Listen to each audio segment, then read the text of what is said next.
സിനിമയ്ക്ക് അകത്തും പുറത്തും നടനെന്ന നിലയ്ക്കും വ്യക്തിയെന്ന നിലയ്ക്കും എല്ലാവർക്കും പ്രിയങ്കരനായിരുന്നു കൊച്ചിൻ ഹനീഫ. മമ്മൂട്ടിയുമായി കൊച്ചിൻ ഹനീഫയ്ക്ക് വല്ലാത്ത അടുപ്പമുണ്ടായിരുന്നു. കർക്കശക്കാരനായി അറിയപ്പെട്ടിരുന്ന മമ്മൂട്ടി സിനിമയില്ലാതെ പരസ്യമായി കരയുന്നത് മലയാളികൾ കണ്ടിട്ടുള്ളത് കൊച്ചിൻ ഹനീഫ മരിച്ചു കിടന്നപ്പോഴാണ്. വിതുമ്പുന്ന മണിയമ്പിള്ള രാജുവിൻ്റെ കണ്ണീരോടെ ആശ്വസിപ്പിക്കാൻ ശ്രമിക്കുന്ന മമ്മൂട്ടി ചിത്രം കണ്ടവരാരും മറക്കാനിടയില്ല. 2010 തൻ്റെ 59ാമത്തെ വയസ്സിലാണ് കൊച്ചിൻ ഹനീഫ മരണപ്പെടുന്നത്. ലിവർ സംബന്ധമായ അസുഖങ്ങളെ തുടർന്നായിരുന്നു മരണം. കൊച്ചിൻ ഹനീഫയുടെ അവസാന നാളുകൾ വരെ അദ്ദേഹത്തിൻ്റെ രോഗവിവരം അടുത്ത സുഹൃത്തുക്കൾ പോലും അറിയുമായിരുന്നില്ല. ആരെയും ബുദ്ധിമുട്ടിക്കാൻ ഹനീഫ ആഗ്രഹിച്ചിരുന്നില്ല. മമ്മൂട്ടി അടക്കമുള്ളവർ രോഗവിവരം അറിയുമ്പോഴേക്കും ഏറെ വൈകിയിരുന്നു. നടൻ മുകേഷ് ഇതിനെക്കുറിച്ച് മുകേഷ് സ്പീക്കിംഗ് എന്ന പോഡ്കാസ്റ്റിൽ പറയുന്നുണ്ട്.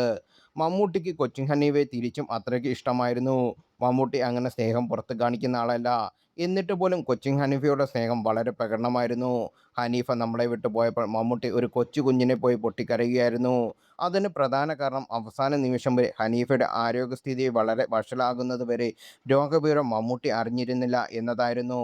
ഹനീഫ രോഗത്തെക്കുറിച്ച് തൻ്റെ അവസ്ഥ വളരെ മോശമായി എന്നതിനെക്കുറിച്ച് ആരോടും പറഞ്ഞിരുന്ന അദ്ദേഹം അത് രഹസ്യമാക്കി വെച്ചു. അവസാന നാളുകളിൽ മാത്രമാണ് ആളുകൾ അറിഞ്ഞത്. പക്ഷേ അപ്പോഴേക്കും അദ്ദേഹത്തിൻ്റെ അവസ്ഥ വളരെ മോശമായിരുന്നു. അതുകൊണ്ടാണ് മമ്മൂട്ടി കരഞ്ഞത്. ആ രംഗം കരളലിയിപ്പിക്കുന്നതായിരുന്നു. മമ്മൂട്ടി കരയുക മാത്രമല്ല ഹനീഫയെ വഴക്ക് പറയുക കൂടിയായിരുന്നു. എന്നോടെങ്കിലും ഒന്ന് പറയേണ്ടായിരുന്നില്ലേ അവന്?